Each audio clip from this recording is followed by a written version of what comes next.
We're four friends who live across the globe and share a love of Bon Appétit's YouTube channel. So we came together to bring you our thoughts on what BA serves up.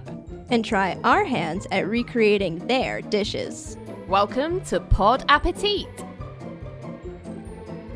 Hi, I'm Amanda. Hi, I'm LJ. And it's me, Meg. Welcome back, everyone. I just realised that I forgot that Justine wasn't here, so I didn't say my name.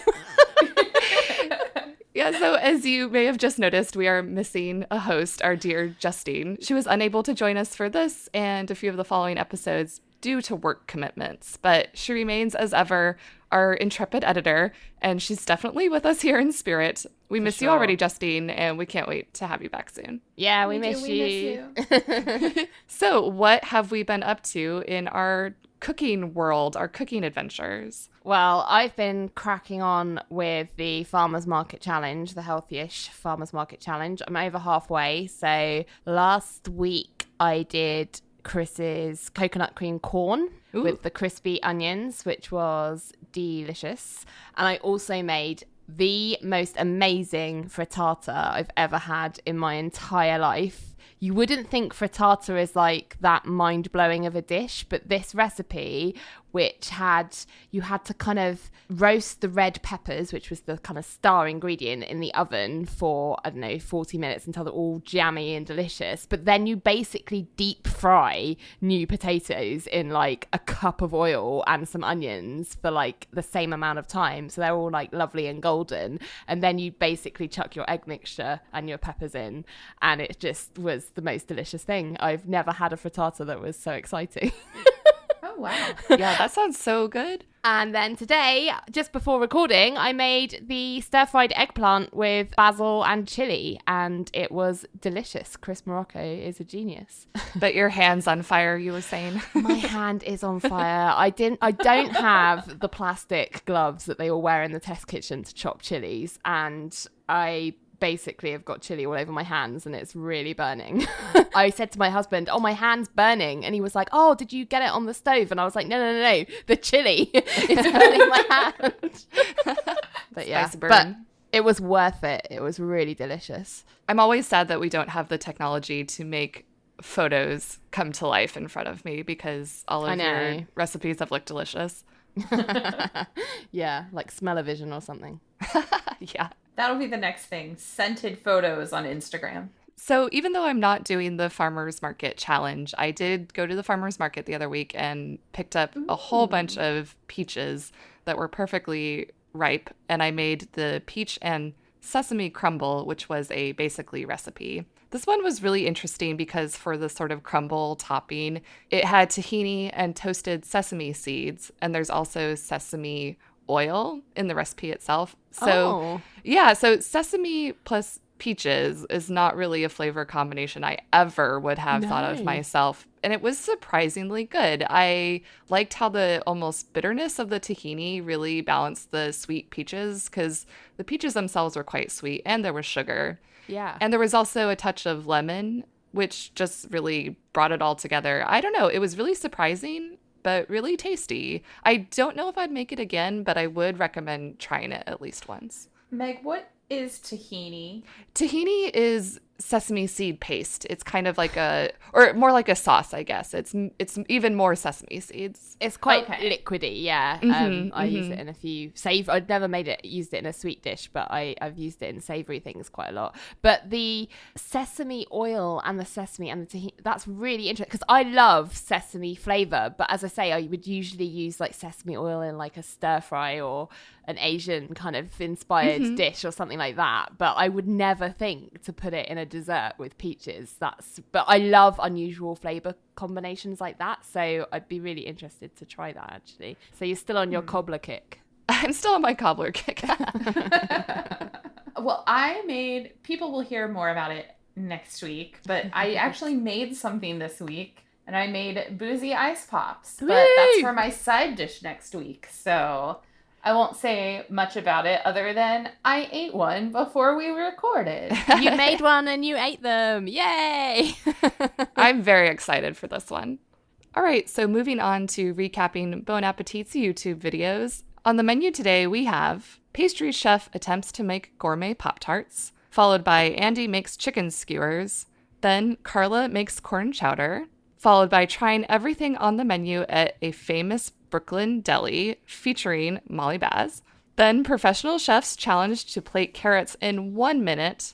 And finally, pastry chef attempts to make gourmet Pocky. So this is great. We're bookended by 2 gourmet makes recipes this episode. Yeah, I'm so excited. We're spoiled. All right, so let's kick it off with the first gourmet makes video, Pop-Tarts. This made me want to eat Pop-Tarts so much. Yeah. I haven't eaten a lot of Pop-Tarts in my time. I remember because they launched in the UK really late. They only launched in the 90s, so when I was a kid, and there was this huge advertising push for them. I remember it really vividly as a kid, and like everyone I know was so excited that had been like at school, people who had been to America and had them were like, oh my God, we're getting Pop-Tarts. And so I was really excited to try them when they came out. And so everyone would buy them and we'd eat them. And I remember thinking, oh, this isn't as good as I was expecting it to be. But then there was this massive backlash really soon afterwards because everyone was like, found out how much sugar was in them, and they were just like, oh my God, this is like the worst thing you could ever give to your children. So it was like, you know, everyone just kind of like burnt them in the backyard, and was like, never buy them again. So it's just really interesting because I just remember there being this huge splash and excitement and everyone being psyched to try them, and then everyone being like, oh my God, if you give Pop-Tarts to your kid, you're like the worst parent in the world. You were like, we were duped by super sugary American foods again. Yeah. So my household was not a Pop-Tart household as a kid. I thought it was so funny in this episode that they sort of had this, quote, breakfast pastry war between toaster strudels and Pop-Tarts because we were a toaster strudel household. And I'm not really sure why we were one and not the other, because it's not like toaster strudels are any healthier. Maybe it's because my mom was in the pocket of Big Pillsbury because that was around her Pillsbury Bake-Off days. But I loved toaster strudels. They are really flaky. It's really fun to make the designs with the frosting. And it's kind of like you got 1 packet of frosting per toaster strudel. So you can bet if I had 2 toaster strudels, I would just load one up with almost 2 packets of frosting and eat that one last. So I wasn't anticipating a toaster strudel talk in this episode, but it really thrilled me to get Rhoda talking about essentially what was my childhood. But then, like Delaney, Pop-Tarts definitely came to me in college. I practically subsisted on Pop-Tarts in college. Yeah. Strawberry Pop-Tarts in particular. We didn't eat a ton of Pop-Tarts growing up. It was like a special thing. It was like, if we could get them, it was like really exciting that my mom wasn't like making us eat grape nuts or something gross. And so like it was like exciting to get Pop-Tarts. But yeah, definitely Pop-Tarts for me, not even in college, but like, I don't know, after Jeremy and I started living together, I feel like Pop-Tarts became more of a thing that we would have occasionally. Right. Particularly, I feel like Pop-Tarts have been a thing like going camping more than anything else as like a really quick, fast thing to eat. This will say a little bit about me. I always liked Pop-Tarts better than toaster strudel because much as I do enjoy the idea of frosting your own, it would get my hands sticky, and I never liked being like dirty or sticky like that. It's just like so much more, I don't know, compact and not as gooey with a Pop-Tart. Much more portable snack. Yep. Pop-Tart, I imagine you could just grab it and go, right? Yeah. So how do we think Claire did? I thought she did super I think she did really well. Of all the gourmet makes recipes, this one is definitely the most likely that I would actually make it. I really appreciated that she realized somewhere in the middle of making them that, hey, this is actually something that home cooks can replicate, and she made an active choice not to use the dehydrator. And I thought that was great. And actually, I've been a little bit more active on the Bon Appetit subreddit, and there have been so many people posting their own pictures of their Pop-Tarts, and I'm really impressed. And they've definitely proven that, hey, this is something that is recreatable. So I think that Claire's done a great job that way. I've seen lots of people recreate it and in a way that I've not seen for any of the other Gourmet Makes ones. So I think that's really cool. Yeah. And I like that it was obvious that her version was an upgrade. Like it was like proper pastry. It was like delicious jam in the middle, and the icing looked super cute. And I just thought she just did a perfect job like of doing it. And I was like, I wouldn't go out and buy a Pop-Tart, but I would definitely eat that. Like that looks good. I mean, you wouldn't go out and buy a bag full of Pop-Tarts like 2 days later like I did because they were on sale at Kroger? You were influenced for sure. I also bought a box of strawberry. I was looking for the cherry unicorn flavor though, but I was unable to find that it. That looks at the special, store. much like a unicorn. But I also really liked the video as a whole. It's really nice to see Claire happy and having fun and really in her element. I do think we could have had a little bit more strife just because it makes the payoff all the more satisfying when she overcomes a big hurdle. But at the same time, it's really nice to get a break where she's just absolutely nails it. Yeah, she had no like day 3 curse. She just was right. Like, I've done it. I'm good.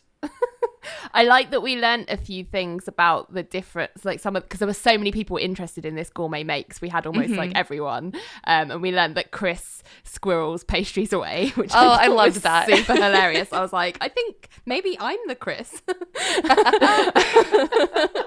And I like that Emil had a dream about eating cornstarch as well, which I thought was hilarious. And that we learned that Alex ate Pop-Tarts at college, and just everyone had like really enthusiastic opinions about the bake, and that everyone was so happy when she nailed it at the end. It was just really great. I also liked Brad's contribution to this episode because I think it really encapsulates something I like about Gourmet Makes in general. Yeah. So he tries the Pop-Tart and he loves it, the original Pop-Tart, the store-bought kind. Yeah. And he says, it's disgusting, but it's perfect. And I just love this so much because I think that Gourmet Makes in particular really breaks down the stereotype of that food expert equals food snob. So I like how they're like, this isn't elitist. We can be professionals and know so much about cooking. But at the same time, hey, we like junk food too. So I've always really appreciated that about this series. Yeah. Well, and one thing that I was waiting for somebody to do, but nobody got as weird as I did, is like how to eat the Pop-Tarts. Oh, do you do them a certain way? I do them a certain way because I was like, oh, is Christina going to come in like she did with Ferrero Rocher and be like, this is the only way to eat it? And Justine and I bonded over this, that we both like eat along the sides. So like the unfrosted part. Oh, okay. You nibble the sides. Yes, you nibble the sides first and then eat the frosted part. And if I'm feeling particularly bizarre, I will slide the two parts in half. Like, oh, and then eat the unfrosted side and then eat the frosted side. The frosted side has to go last, right? Because that's like the dessert. Always has to go yeah, last. Definitely. I can't say I'm that particular about eating Pop-Tarts, but those familiar with Pop-Tarts will know that there's usually one edge that has a little bit more frosting than the rest of the edges. Like it's maybe slid down a little bit. So I just saved that part for last. I see. Well, I just thought it was funny at the end because they were so good. Like everyone was like, oh, this is what you want a Pop-Tart to be. And then Claire was like, that's they're $35 a piece. I was like, right, yeah, that really says it all, doesn't it? You've really upgraded this and it's worth it. Yeah, considering I bought a whole bunch of boxes for under $10, I'm like, I might just stick with the regular Pop-Tarts, but I appreciate Claire's efforts. Just one last thing from me. I thought that she recreated the little confetti pieces in the frosting. Like the method she did for that was absolute genius. Like the kind of the grating of the little layers of frosting that she kind of dehydrated and like broke them, then sieving them so you get the little specks as opposed to the dust. I just thought that was just absolute genius. She's so good at problem solving. She really is. I like that she finally got to use sprinkles too after in our last episode Brad was just like freezing her out on the sprinkles. Moving on to our next video, Andy makes chicken skewers. In which I think we have to talk about, yes, how Andy says skewers. He's so cute. I'm really surprised no one in the video called him out on skewers. I was shocked no one said a word about it. I'm like, he's saying that word in such a bizarre way, people. Why is nobody saying anything? It's so cute. I thought he was very cute in this video. I love Andy videos, and I was really enjoyed him cooking Lebanese food because I love Lebanese food. The town that I grew up in has quite a large-ish Lebanese community, so there's a lot of Lebanese restaurants. So I was really excited to see him make toum because I love anything garlicky. And I'd never known how you make it. I've had it lots of times, but I've always been like, what is this magical fluffy garlic stuff? Now I know, so I can make it. That looked so good. I've never had it, and instantly I was like, okay, I don't know if I could handle all of this, but I want toum now. Like, I totally want toum, and I was telling my mother-in-law all about it last night. I'm like, it's this garlic thing. And it's made with egg whites, and she seems skeptical, but I'm like, no, it looks so good. It's like garlic Cool Whip. Yeah. I was really excited by the toum as well. I also love garlic. I know how he was saying you could bump up the number of cloves even more, and I think if I were ever to make this, I definitely would. For sure. The texture, though, is just so light and fluffy and obviously garlicky. What's not to love? Nothing. I also was interested in his opinion on how you make chicken skewers, because it was interesting because I was listening to one of the BA Foodcast episodes, our competitor podcast, because they did an episode on kebabs and how you make them. Oh, okay. And they were talking about how the kind of, when you think of kebabs and like, or draw a picture of kebab or whatever, most people think of doing like a hunk of meat, then like a onion and like a mushroom or a pepper and then more meat, and then do it in that kind of ordering the meat in between the vegetables. And they were all like, that is the worst way to make a kebab or a skewer, because you want to be cooking those things at different times and at different temperatures. So you should do your meat on one and then just have like separate vegetable skewers. And I was just like, that makes so much sense. Why do they sell those like pre-packaged skewers with the like meat and veg on? Like, that's not the way you want to be cooking them. So to see that kind of folding of the meat and the accordion kind of business, I was like, this has blown my mind. Next time I do kebabs, that's what I'm doing. That makes total sense, because when you go to eat it anyway, you take it off the skewer. So Right? It's not like you need to get all of them together on the skewer itself. Unless you're camping, you're not eating things off of a stick typically. No. I try and avoid it where possible. There have been many Bon Appetit videos where I've made the mistake of watching them while hungry, but I was starving when I watched this video, and so it was like torture. I'm not sure why I didn't just stop the video and come back to it, because I wanted to reach into the screen and literally eat everything. I had the same experience. I was so hungry after watching this video. Like, I was already a tiny bit, but I just kept getting like hungrier and hungrier and had to like pause what I was doing and go eat after watching it. I just really love the aesthetics of the final dish too. The hot pink pickled turnips. They're my favorite. I love Yeah, them. those contrasted so nicely with just the spread overall. It's like my favorite color. They always put them on the side and I'm like, you're so pretty. I don't want to eat you.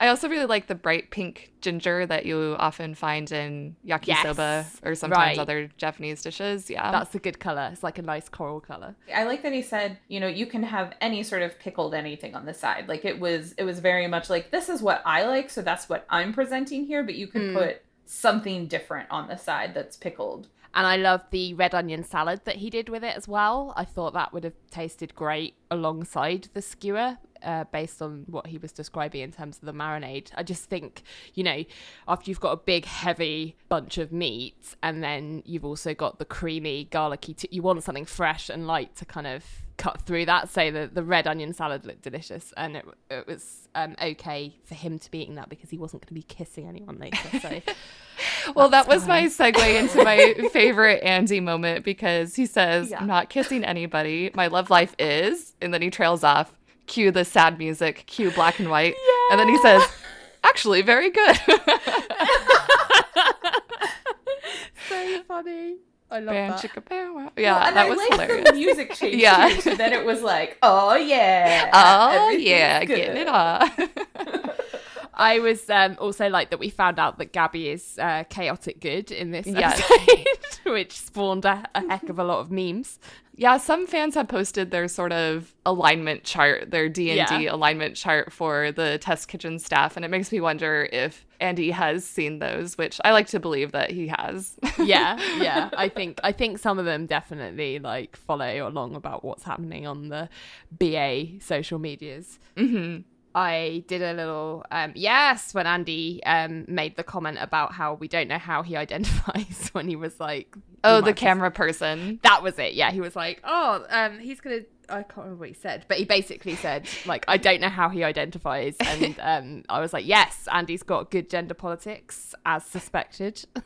Yeah, he Gold says, star. get in there, bad boy, bad girl. Yeah. Yeah. I appreciated that too. Oh, and that he watched Booksmart. And he said it was great. That was all he had to say. Andy's movie reviews. Oh, that was the one where he said the thing about like have you seen The Black Gloves? And then they were like, that's a movie that Ed Wood turned down. Yeah, I love it when they do random segues into like movies or TV shows, and it's really funny because like they either know nothing about it or it's like a really random reference that makes no sense. One shot, one kill. Yeah, exactly. Next video, Carla makes corn chowder. Chowder. And I thought of you instantly, LJ, because she used Parmesan rinds for her Yes! corn broth. That was my note. I was like, yes, a lady that uses rinds. That's what I like to see.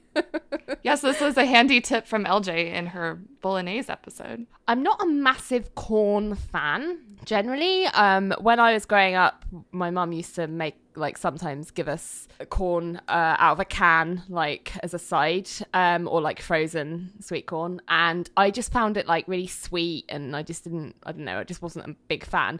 Growing up, I don't mind it, and now that I'm an adult, I don't mind having it in things, but I wouldn't necessarily eat it on its own. And I have to say, the thing that has swayed me around from this was that farmer's market challenge recipe, the Chris's coconut cream corn, because that was absolutely delicious, and it was such a different way of cooking corn that I'm not used to. So now that I've that's been like my gateway, now I'm like, oh, maybe I should try more corn dishes. So I was really interested because I've obviously clearly like I've never had corn chowder because of I don't think I like it.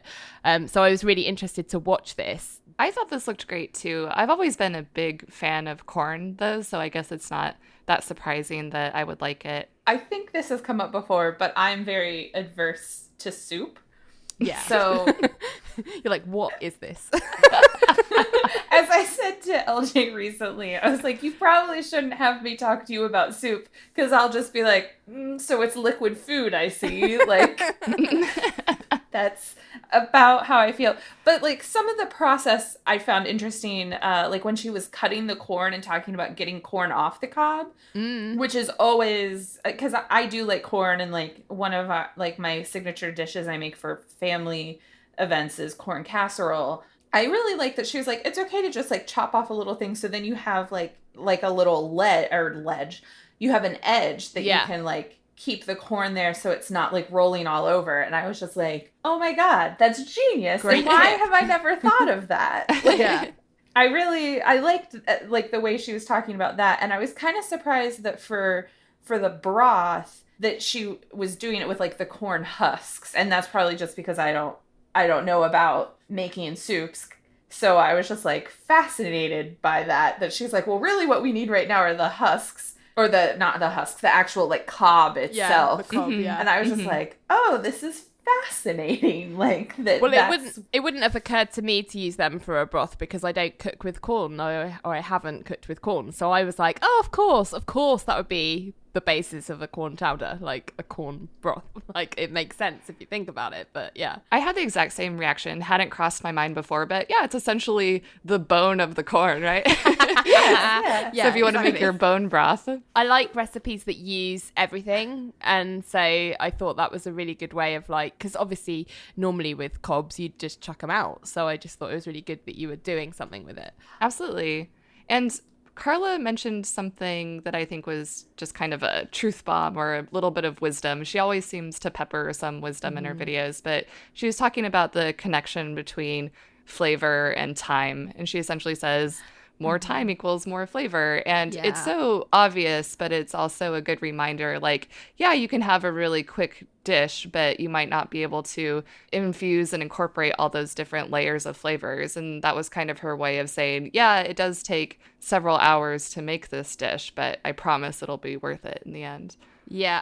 And I thought the other thing on that note that she said in this video that I've now kind of embraced because I wasn't doing it before was when she talked about chopping herbs. And she was like, most people just rock their knife on it like back and forth and just bruise them and make them go black. And I was like, oh my God, has she been looking in my kitchen? Yeah, like, that's what I do. Personally attacked. But when she was like, no, you need to be gentle with them and like do them really carefully and because they're fragile, I was like, oh my God, I do need to be careful with my herbs. I'm gonna and so the thing I made that night, I was like chopping up my sort of what was I making? Cilantro, like really carefully, like, oh no, don't hurt you. I'm sorry. I feel like she was trying to call out some like chefs that do cooking shows because I've watched shows where they chop up the herbs and it is like really dark because I've never chopped up herbs myself. So I was curious because either she calls Andy the herb slayer or it was the little caption under his name. But at one point, Andy is called the herb slayer. And I was really curious. I was like, was that Carla calling out Andy before? Or is there some story about just how amazing he is at preparing herbs? I was really curious. I don't know. I did like that we got to see the lesser used herb marjoram in this episode. Or as I like to call it, marjoram. Okay. I had such a question about how she was pronouncing that because so obviously I don't cook with herbs, but my first job was at a greenhouse. So most of the things I know about herbs is that like I like sold them to people and like transplanted them. Yeah. We always called it marjoram. No. And then I was like, I think I've been an idiot for years. It's okay. It's not being an idiot. It's one of those things where you only encounter a word through reading it. Yes. And, you know, if you've never heard it, then you've never heard it. I always think that someone said that to me fairly recently. They were like, if you should never make fun of someone who mispronounces a word because it means that they've only ever seen it from reading and that's not a bad thing. Like that's fine. And so I was like, gosh, that's so true. It's, you know, sometimes you never hear something in conversation, but you've read it lots of times. I just need to remind myself it's like margarine. Yeah. Or like marjoram. That's how I remember. I have a question. What is the difference between a bisque and a chowder? This is probably a question more to Meg than Amanda, because Amanda's going to be like, I don't know, it's all liquid. I don't know. Oh, you know, I don't know for certain. I'm going to say my answer without looking it up, is that I think a bisque doesn't really have pieces within the final product. Yeah. Whereas a chowder might have chunky ingredients. That's right. Just my guess. We'll have to look it up later. We will have. I haven't looked it up because I wanted to discuss it, but like I was just like, I feel like as a soup fan, I should know the answer because I'm just out there like throwing these terms around like I know what they mean. My thought as not being a soup eater is bisque is usually lobster, right? Like, and therefore superior. Well, yeah, it is. I love a lobster bisque, but you can have bisques of other things as well. Mm-hmm. One thing that I thought was interesting when she was adding in all the other ingredients and she was talking about, you know, if you want to make this vegetarian, just don't add in the bacon. And then like a little box popped up and it was like, also, if you want it to be vegetarian, don't add the Parmesan rinds. Yeah. And I was like, that's true. So Parmesan uses what's called animal rennet, which is taken from an animal's stomach, and it cannot be collected without butchering the animal. Yeah. It's not like the final cheese hasn't got animal product in it. It's just in the process they have to use that rennet to make it. Okay, because I was like, doesn't that mean vegan if you want it vegan instead? No. Oh my gosh, I had no idea. Yeah. Yeah, it's actually not very well known, and I bet a lot of vegetarians don't realize. Oh, so a vegetarian can eat Parmesan, but not Parmesan rind. No, they can't eat Parmesan either. It's just basically saying don't add Parmesan in it, because that's the only time you add Parmesan in that dish. So yeah. I mean, I don't need to worry about it, but yeah, that's important for other people who are vegetarians. Should be a PSA to all those vegetarians out there. You can't have Parmesan, sorry. Moving on to the next video, trying everything on the menu at a famous Brooklyn deli, featuring Molly Baz. So this is also called One of Everything with Alex Delaney.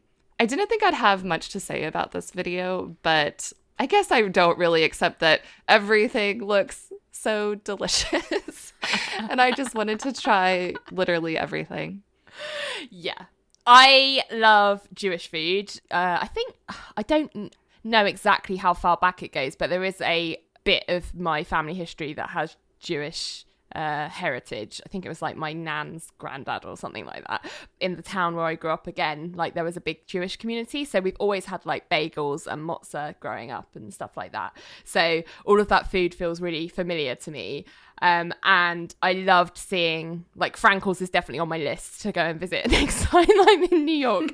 That's what I find this series the most useful for, because I basically now have a list on my phone where I'm like, okay, I'll add that restaurant on there, I'll add that restaurant on there, so that when I next go back, I'm going to be like a hit list of everywhere I want to go.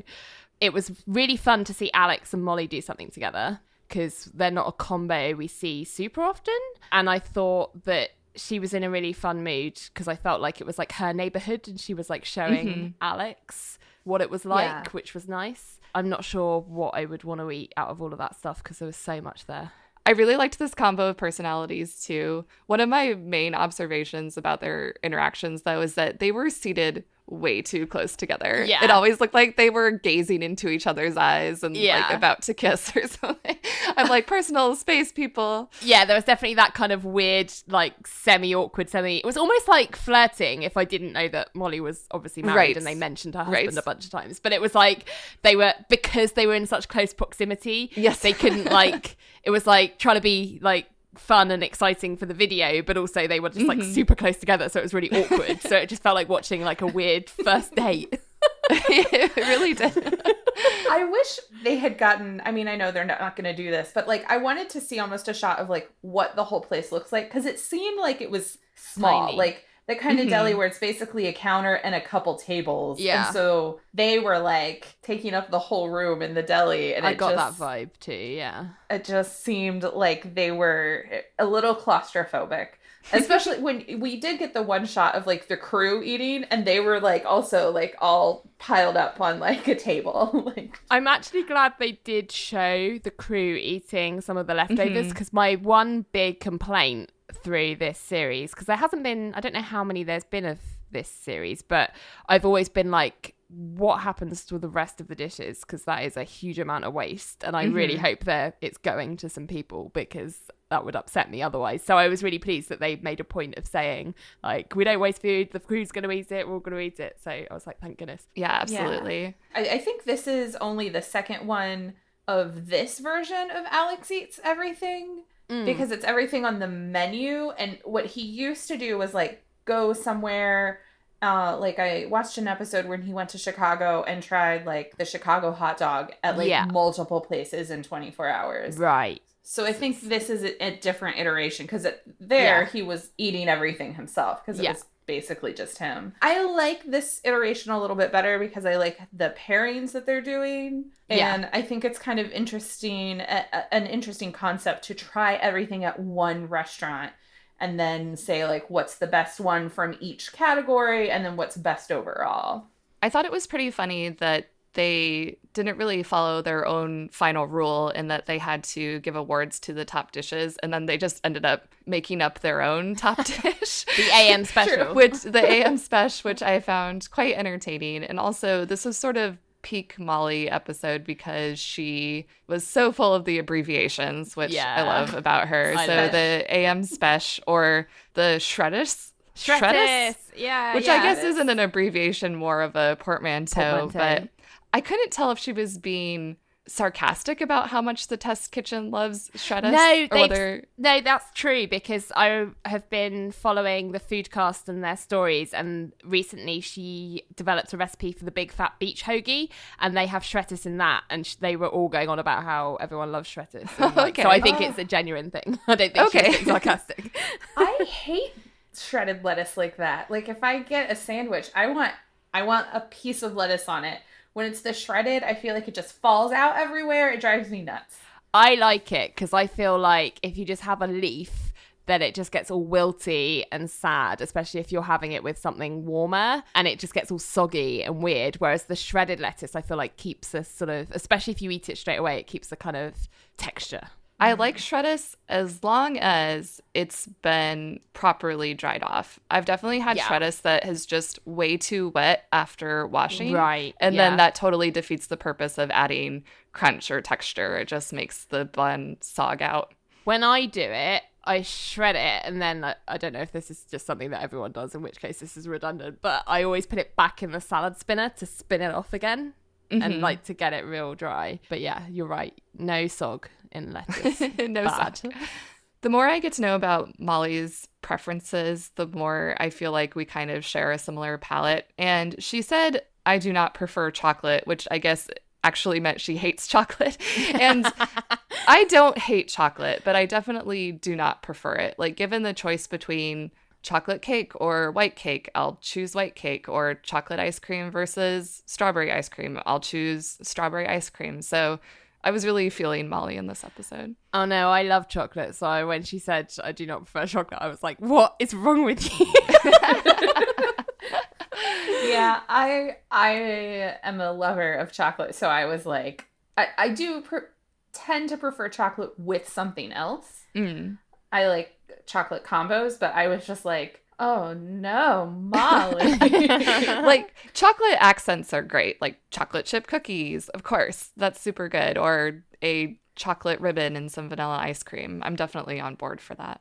I have to say, the one thing that struck me in this episode and took me right back to when I lived in New York, and one of the biggest culture shocks that I experienced was I remembered how much you guys love to pack into your sandwiches. My goodness, they are like, you got a whole package of meat in every one.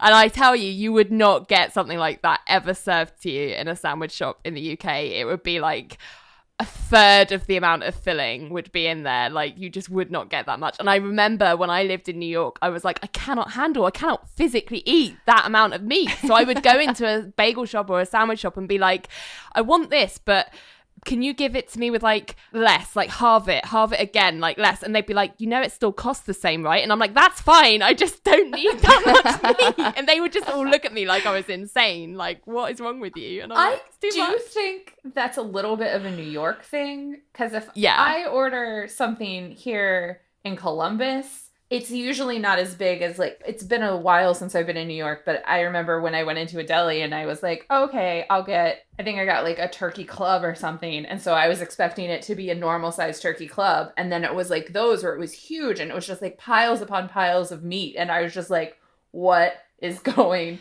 on? They put way too much in it. It's like way too much. Which is how my husband likes his sandwiches. That's what he does at home. Whereas I prefer just a better ratio. Just less, you know, maybe like, you know, half. Just half would be great. Did you have a favorite deli that you could recommend to listeners, LJ? Oh, you know what? It's not the like gourmet option, but I just like going into any like run-of-the-mill bodega and getting an everything bagel with a schmear. Like, it doesn't have to be like a specific Jewish deli, like any bodega off the street, because I just feel like they're not fancy. Some of them are quite scuzzy, but they're like, that's like real New York, you know?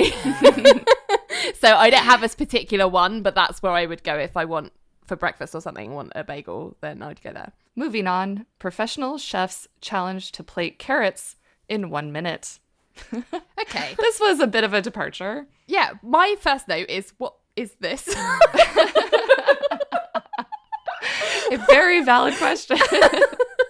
But then I saw Gabby being funny and she just put the carrot on the plate and went done. And I was like, okay, I can watch this. This is fine. It will be fine. It feels like this was filmed on the same day that they did the other, like, test kitchen talks, like the cheese tasting recently, or the, like, 19 ways questions about a burger. And I found myself, like, wanting this video to be a little bit longer because I feel like we didn't really get a sense of what they were doing with these carrot dishes they were making.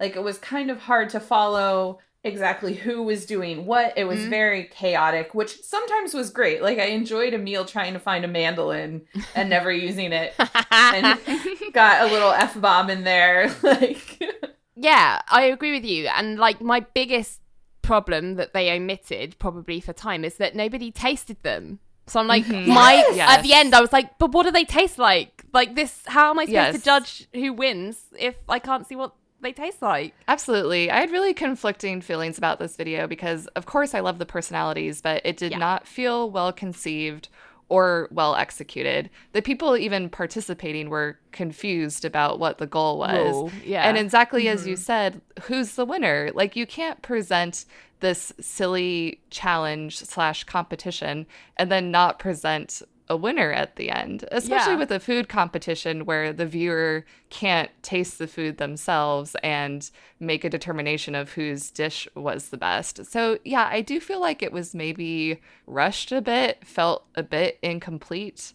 Based on looks alone, I think that Emil's looked the best, which I guess was the challenge since plating is exactly that, plating, the sort of visual but Carla aesthetics. made the point that you do need to plate something, but regardless, it still needs to taste good. Yeah, exactly. But if it's a plating challenge, that to me says make a beautiful plate.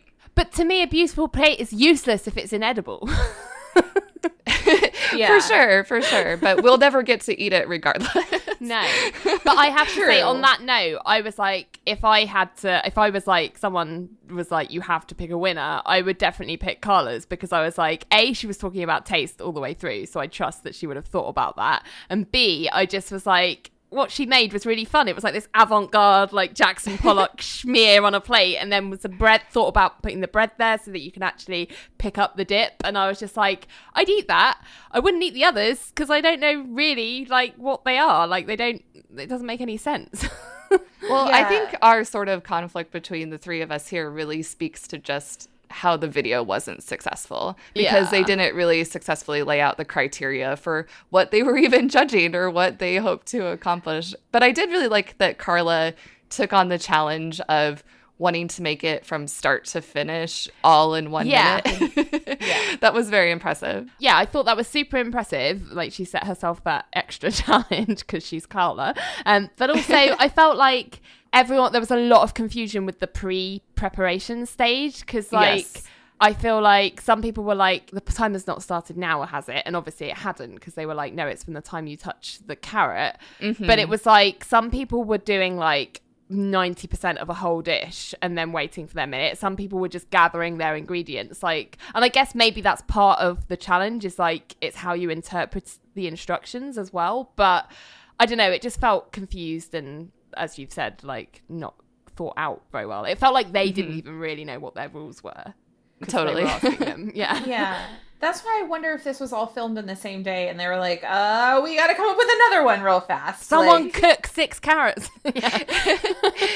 And even though, it was all fun and games, it did feel a little bit, I guess, off-brand to me, because something that we really like as viewers is seeing these experts in their element, right? Whereas this challenge was to put them on the wrong foot, essentially, and to kind of, I wouldn't say trick them, but it was like, well, this sort of leaned into reality show competition for me, whereas I feel like the other BA videos aren't quite as much so. No, even with the series, like Andy's new series where he's learning about cuisine he doesn't know anything about, or Molly being put into some kind of crazy situation, they're put on the back foot there, but the difference is you're there to watch their curiosity and to learn about something, whereas they're not really learning anything here. They're just made to look like idiots in a way. So it's just like, I didn't like that aspect of it. Like, poor Gabby got psyched out when they were like, oh, the carrot has to be the star. And she was like, oh, you've scared me now. I don't know what to do. And like, she was like, am I disqualified? Yeah. And I was like, I was like, poor Gabby. Like, I don't want to see her do something wrong, you know? I felt that Chris got a little bit noticeably defensive. Like, he was kind of coaching Andy, and he was like, they want us to fail. Yeah, he was like, don't go down like I did. We have to think like they think. And it was like this very us versus them. And I was like, I don't like that. No.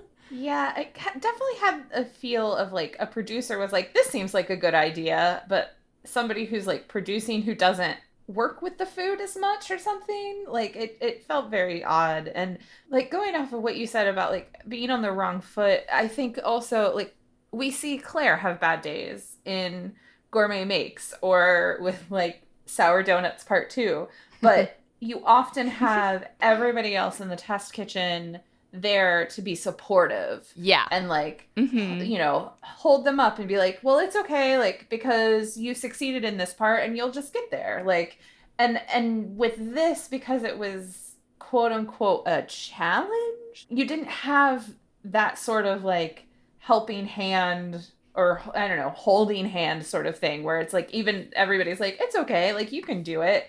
Like, I feel like that part was missing. Even when we had in the last recap episode where, like, the juicing competition and the whipped cream competition, like, it felt more fun. It was friendly competition, Yeah, rather than just pure chaos. Yeah, yeah. Yeah, definitely a little bit of a misstep, but, you know, not perfect BA video is still pretty darn good. Yeah. Just when Brad said, I feel like such a dick at the end when he was describing his dish. Trying to make it sound like elegant and lovely when it's just like a pile of carrots, basically. We've got carrots 2 ways. Yeah. And wrapping it up with our last video for this episode, pastry chef attempts to make gourmet Pocky. I'm squealing because Pocky gives me such good memories because my husband and I, when we got married, we went on a honeymoon to Thailand and we ate a lot of Pocky there because it was in all of the stores. So it always reminds me of my honeymoon. So I lived in Japan for a year, and before that I was part of the anime club in college. So there was a lot of Pocky eating going on in my college and post-college years. I didn't have Pocky until I met Jeremy, my husband, and then he was like, what do you mean you haven't had Pocky? And now, I mean, it's not like we have Pocky every day or anything like that, but like whenever we go to like a specialty store or someplace that has Pocky on sale, we totally get some. And I try to get him some sort of like special flavored Pocky as like a little treat for like Christmas or his birthday every year. Like, it's one of those things I know that he likes because I got him one of the strawberry that had the strawberry bits on it. Yeah. I got him some of those for Christmas this past year. Aww. And he really, really liked it. And so I was shocked that like the director was that Claire had never had Pocky before. They don't have that in St. Louis. Haven't you heard? It was so funny. And I also really loved Gabby's reaction where she was like, shut up, when she saw the Pocky because she was so excited that she was going to be making them. It was very cute. That was so cute. The Gabby Claire hug was adorable. Adorable. So sweet. One of the things I found really interesting that I had no idea about because I've just eaten Pocky without a thought, as most people do, is that Claire, when she was trying all the different flavors, there seems to be these like a regular flavor that tastes good and then like a bootleg version of the same one that's like, so there's like chocolate and then there's chocolate flavor and chocolate is better, and like there's strawberry but then there's strawberry flavor, and I was like, I had no idea that was the case and that they were different. I would have just assumed that it was a printing difference on the packaging rather than the actual product was different. I was a little confused about that too because she seemed to come to the conclusion that strawberry and strawberry flavored were the same essentially, whereas she saw differences between the chocolate. Although the chocolate one that she really liked was the Iyashi chocolate, I believe it was called, which was technically a different flavor than just the OG chocolate. I'm wondering if maybe the better versions are imported from Japan, and the other versions are maybe a distributor somewhere That wouldn't else. surprise me. That's I think what that's a I good- was thinking too. That would make a lot of sense. I also learnt a lot about equipment in this episode because I had no idea what a pasta extruder was, or that it even existed, or that I could buy one for my KitchenAid. Like, what do you use it? I guess you use it to pull the pasta dough through when you've made pasta dough to make spaghetti. Yes, I think, didn't she try to use this in the Twizzlers episode? Yeah, she did. Oh, that was one that was before I got super into BA, so I think I probably watched that over Russ's shoulder at one point, so I don't think I've ever watched that properly. But yeah, like I was like, what is that thing, and what do you use it for normally? But yeah, it was very interesting. I'm just excited I knew about a kitchen thing that LJ didn't, mostly because of Twizzlers. I knew about those because we looked at them when we were like registering for our wedding. How funny. So funny. I was also excited that they mentioned men's Pocky because I actually mentioned this in my notes before they even brought it up in the video. So I was actually quite surprised that it featured so heavily. Yeah. What is men's Pocky, Meg?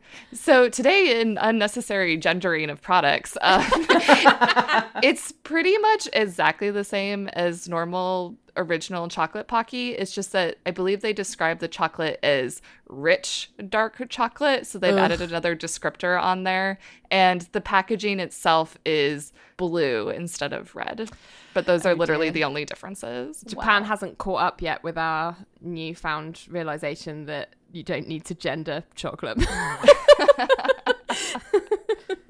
I loved the inventiveness of Claire in terms of discovering techniques for creating the Pocky. So the way she figured out how to keep the dough super straight and slim, and the iterations of that was really interesting. So she started with the straw mold, and then she kind of graduated to skewers. I thought it was genius.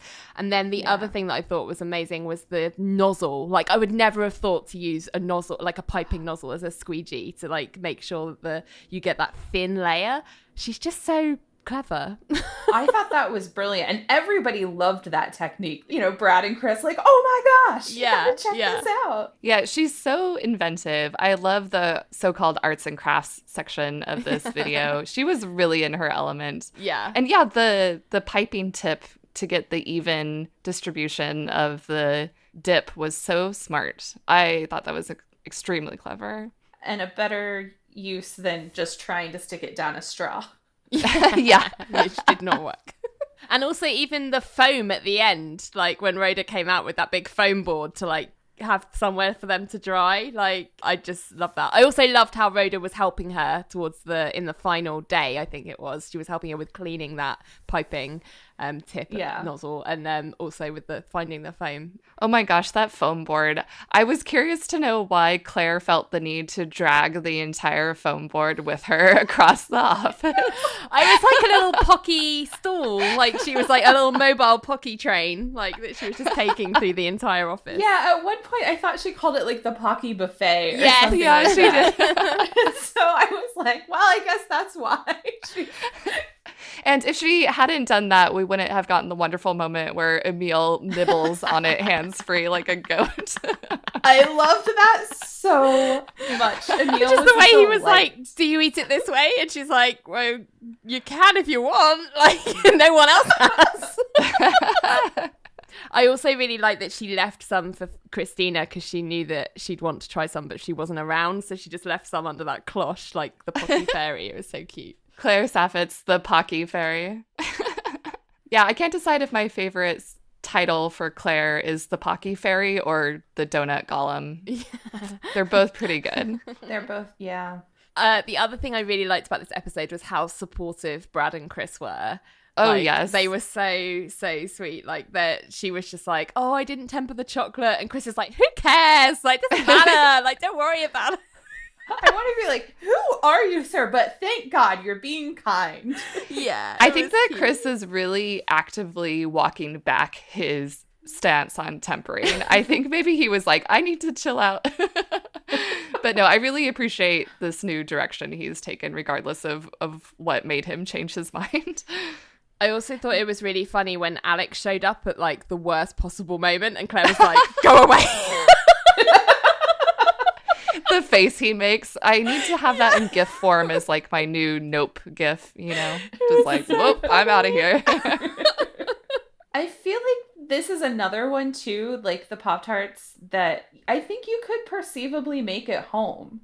I think you could. Yeah, for sure. I mean, I feel like it's it's something you have to do in a production line. There's no way of easily bulk producing this stuff. So it would be a whole ordeal if you were to make them at home. But I definitely think it's doable. Yeah, I mean, I don't think that I would actually do it, but if I like really, really wanted to or something, you know what I mean? But I feel like compared to like Pop Rocks or something, like this is something that's much more feasible to do at home. I absolutely think so. I really liked the final product. I thought it was just so pretty and cute and aesthetically just nice to look at. Instagrammable. It's Instagrammable for sure. And I feel like Pocky falls under one of those types of foods where it just looks exponentially nicer when you have a variety side by side and lots of nice little colors and variations. It's kind of like macarons. Like they're beautiful on their own, but if you have this whole rainbow of Pocky, it's even better. Yeah, delicious. I am a little concerned about what the next Gourmet makes will be, though, because I feel like, because one of the things when this popped up in our group Slack, Justine was like, oh, I'd thought about Pocky, but I thought, no, it's way too easy. And so I kind of feel like with Pop-Tarts and Pocky, they like, after the whole Pop Rocks and Starburst debacles, I feel like they were trying to be nice to Claire, but now that she's had a couple easier ones, I'm afraid the next one's gonna just be like chaos, crazy. Yeah, I wonder if we'll ever get a Butterfinger episode, because Claire has said multiple times that she wants to do that one. So what are Butterfingers? I don't know what they are. I've never had them. Ooh, they're delicious. Yeah, so it's a candy bar and it has a flaky, not quite toffee, but kind of crispy interior that's peanut flavored, and then it has chocolate on the outside. Yeah, I mean, I love watching Claire make anything, so I'll definitely find out exactly what it is if she does do them, because she'll deconstruct them. Exactly. I have to give a shout out to what I'm considering the YouTube comment MVP, which is, I think Brad would make an Allison flavored one. It's a 2-part epocky.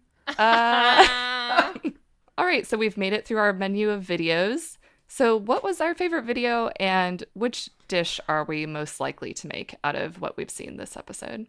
I think my favorite was the Gourmet Makes Pocky. Just, I liked sort of the cast of characters that was in it, and Claire just seemed so happy the whole time and like never really had sort of a dark day, so I enjoyed that. And then I think as far as making something, the chicken skewers are probably the most likely thing that I would make. Yeah, I think I'm the same as you exactly, Amanda, because I love the Pop-Tarts one, and it was always going to be between the two Gourmet makes. Like, I love the Pop-Tarts one, but everything almost went too smoothly with that. Like, at least with the Pocky, there was a bit kind of like iteration on getting the dough right and like figuring out how to do the icing, like, or the frosting even. And yeah, I thought that was just a little bit more interesting, and we got lots of people in that as well. So that was my favorite video. And again, I would make the chicken skewers. I love Lebanese food. I love kebabs and toom. Oh my goodness, I'm so excited to try and make that. So yeah, I would love to do that. I had similar thoughts. It was definitely a toss-up for me between Pop-Tarts and Pocky.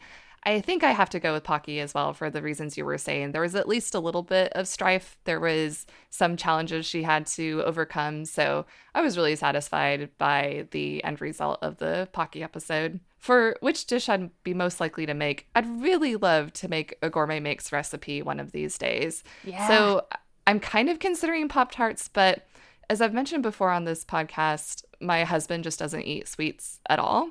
So I love to make and eat sweets, but there's not always a great opportunity to do it unless I plan to eat it all myself or share it with other people. So that being said, I think I'd pick the corn chowder, because even though it's a big time commitment, I thought it sounded delicious. It's definitely something my husband would love to eat as well. So yeah, corn chowder. Yeah. Damn those husbands. I know, right? Ruining our Complicating lives. everything. All right, so we have some listeners who we'd like to thank for reaching out to us on social media and would like to give some shout outs to. So first there's Margaret, who's a close friend of mine, and she shared how she tried to make vanilla sugar once, but she accidentally made vanilla salt to her great disappointment. I cannot imagine how disappointing that would be. Especially since she used it to make coconut cream pies that she brought to a party. No. The worst. Sorry to hear that, Margaret. Yeah. Thanks as always to my mom for listening. Yay, Mary! Also, Shosh B on Twitter, who has had a lot of great interactions with us and commented on many of our episodes. We really appreciate the input. Jen from One Person's Trash is Our Treasure and Sunny from the Book of Lies podcast both said they enjoyed hearing about pina coladas. Who didn't? So thank you. Also, thanks to Erica from Lez Represent, as always, for being one of our big supporters. And this is someone who we haven't met personally, but she, I don't know, is a huge player in the Bon Appétit community. And that is Claire Saffitz Hair Appreciation, which is on Twitter. Yeah. We love this account. So love good. interacting Yes. with you. Mm-hmm. We highly recommend that you follow Claire Saffitz Hair Appreciation on Twitter. You will not be sorry. No, they are so supportive as well and like tweet about our episodes. So yeah, we think they're great. Yeah, absolutely. Love you. And we also wanted to thank, not Claire. I wish we could thank Claire. I always want to thank Claire. Just Thank you, Claire. She's my phone. Did I tell you guys I changed the wallpaper on my phone for Claire now? Oh, that's adorable. Oh, really? I don't know if you can. Oh, you won't be able to see because there's notifications. But yeah, it was a fan art of her going, I want you to know I'm accepting 0 criticism right now. That's great. I love that. And also thanks to Jaslyn of Up in 10 Club, who we, I guess, finally converted to watching and enjoying BA videos. But of course, like everyone, she fell in love with Claire. Yeah, we all fall in love with Claire. But she's also trying to come for my Chris title, which I don't know how to feel about that. No, I think you'll always be Chris, Meg. Oh, thank you, LJ. Yeah. You're the original Chris. OG Not Chris. Except for Chris Morocco. Yeah. Oh yeah, I forgot. He's technically the original. So yeah, just one more time, I want to say thank you for getting in touch with us. We love hearing what you guys have to say. Yeah. And we also want to share a review this week from Sade of the Offscreen Babble podcast. Sade says, I'm new to BA's YouTube channel, but I already like it and I really enjoy this podcast. I love that the hosts are so happy and enthusiastic about BA, and I can't wait to listen to their future episodes. So thank you, Sade. Thank you. Thank you. And next episode, we will have Amanda making boozy ice pops. Icy booze pops. Thanks for listening to Pod Appétit, a Bon Appétit fan cast. We'd love to hear from you, so find us on Twitter, Instagram, and Pinterest at pod_appétit. And on Facebook at Pod Appétit Podcast. You can also email us at podappetitpodcast@gmail.com and find all of our episodes on our website, podappetitpodcast.com. Until next time, the test kitchen is closed.